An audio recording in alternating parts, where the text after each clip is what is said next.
हाँ जी भैया, और सब ठीक है। राजनीति में एक लाइन बहुत मशहूर है, घर की लड़ाई जब बाहर आ जाए तो समझो मामला सीरियस है। और आज वही हो गया है। मैं उदित तिवारी और आज बात करेंगे आम आदमी पार्टी की, जहां अंदर की लड़ाई अब खुलेआम सड़क पर आ चुकी है। वही पार्टी जिसने कभी कहा था कि हम अलग हैं, हम आम आदमी की आवाज़ बनेंगे।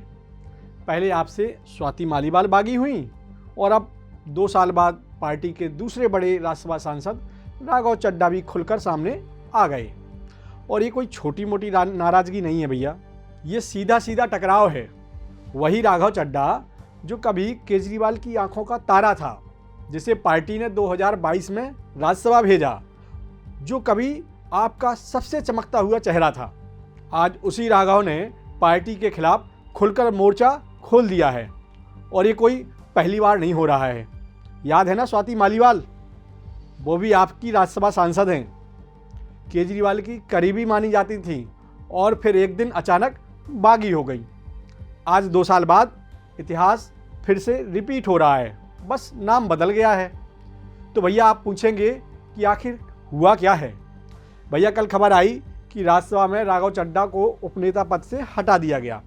आपने राज्यसभा के सेक्रेटरीट को एक चिट्ठी लिखी कि राघव को पार्टी के कोटे से बोलने का वक्त न दिया जाए। सोचिए जरा, एक पार्टी अपने ही सांसद को चुप करवाने के लिए संसद को चिट्ठी लिख रही है, और राघव ने इसका जवाब कैसे दिया। उन्होंने आज एक्स पर एक वीडियो पोस्ट किया। ये वीडियो पार्लियामेंट कैंपस में ही शूट किया और कैप्शन में लिखा, साइलेंस्ड नॉट डिफीटेड, खामोश करवाया गया हूँ, हारा नहीं हूँ। सुनिए राघव ने क्या कहा। क्या जनता के मुद्दे उठाना, पब्लिक इश्यूज पे बात करना कोई अपराध है? क्या मैंने कोई गुनाह कर दिया, कोई गलती कर दी? Have I done something wrong? ये सवाल आज मैं इसलिए पूछ रहा हूं क्योंकि आम आदमी पार्टी ने राज्यसभा सेक्रेटेरिएट को ये कहा है कि राघव चड्ढा के पार्लियामेंट में बोलने पर रोक लगा दी जाए। कि मैंने संसद में जो मुद्दे उठाए वो आम आदमी के मुद्दे थे। फिर राघव ने पूछा, क्या ये करना अपराध है? लेकिन भैया यहीं से असली कहानी शुरू होती है। आपके नेताओं ने राघव के वीडियो का जवाब दिया, और जवाब इतना तीखा कि सुनकर मुंह खुला रह जाए। आपके प्रदेश अध्यक्ष सौरभ भारद्वाज ने कहा, राघव भाई जो डर गया समझो मर गया। संजय सिंह ने कहा, राघव पीएम मोदी के खिलाफ आवाज़ नहीं उठाते हैं, पार्टी के साथ वॉकआउट नहीं करते हैं, सीईसी के खिलाफ प्रस्ताव आया साइन ही नहीं किए। गुजरात में पार्टी कार्यकर्ताओं को पीटा गया, राघव चुप रहे। और आपके मीडिया प्रमुख हैं अनुराग ढांडा, इन्होंने तो हद कर दी। उन्होंने कहा कि पार्लियामेंट में हमारे पास लिमिटेड टाइम होता है, उसमें या तो देश बचाने की बात करो या समोसे सस्ते करवाओ। यानी राघव पे सीधा तंज और निशाना। समोसे यानी राघव का पूरा काम समोसे तक समेट दिया।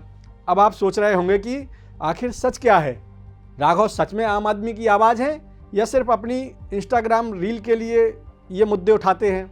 तो भैया दोनों बातें थोड़ी थोड़ी सच हैं। राघव ने जो मुद्दे उठाए वो झूठे नहीं थे। जैसे एयरपोर्ट पर उड़ान यात्री कैफे खुल गया, 10 मिनट डिलीवरी वाला नियम बदल गया, टेलीकॉम का 28 दिन का डेटा रिचार्ज वाला चक्कर सुर्खियों में आया, कुछ तो हुआ। लेकिन एक बात भी उतनी ही सच है, जब केजरीवाल जेल में थे, जब पार्टी सबसे मुश्किल दौर में थी, राघव चड्ढा कहाँ थे? ये लगातार सुर्खियों में रहा। राघव चड्ढा लंदन में आंखों के ऑपरेशन के लिए गए थे, और जब लौटे तो शराब घोटाले पर एक शब्द नहीं बोला। केजरीवाल या संजय सिंह जैसे बड़े नेताओं के समर्थन में एक ट्वीट नहीं किया। एक्स हैंडल पर समझो सन्नाटा छाया रहा। अब इसे संयोग कहें या रणनीति, ये तो आप खुद तय कीजिए।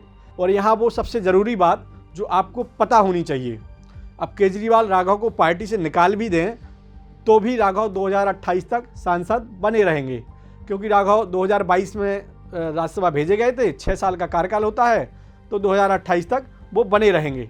राज्यसभा से कोई उन्हें हटा नहीं सकता है। और अगर पार्टी सिर्फ सस्पेंड करती है तो राघव को आपकी पार्टी लाइन माननी पड़ेगी, लेकिन अगर बर्खास्त कर दिया तो राघव निर्दलीय सांसद बन जाएंगे, और तब उन्हें आपकी कोई बात मानने की ज़रूरत नहीं होगी।